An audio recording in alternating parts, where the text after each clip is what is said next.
Nightingale by Samaira. A peacock and a nightingale. There was a lush green forest near a village. Many beautiful birds and animals lived in the forest. In the midst of the huge green trees laden with fruits, among the birds lived a beautiful peacock with a very nice and colorful body of feathers. Whenever it rained, the peacock danced with joy.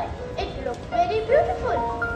While dancing in the rain, it always wanted to sing, but could not, as it has a hoarse voice. The peacock felt very sad and tears rolled down its eyes. A nightingale, who was watching and enjoying the dance of this lovely peacock, was worried to see Peacock very sad.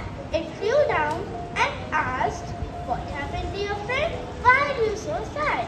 The peacock said, "I have such a hoarse voice. I can't sing as melodiously as you. I feel so bad why God has not given me a beautiful voice." "Oh dear peacock, God has given me a sweet voice. But look at me. I am so small and ugly. God has not given me a beautiful body and lovely feathers like you. Still I sing happily and thank God for all that He has given me.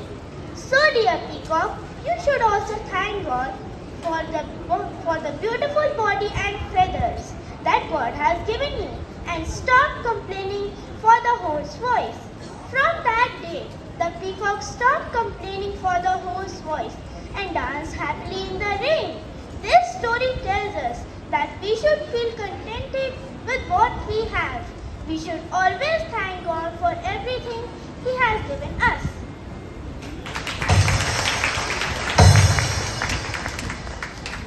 Thank you, Samaira, for giving us such a big message by narrating the story of Peacock and the Nightingale.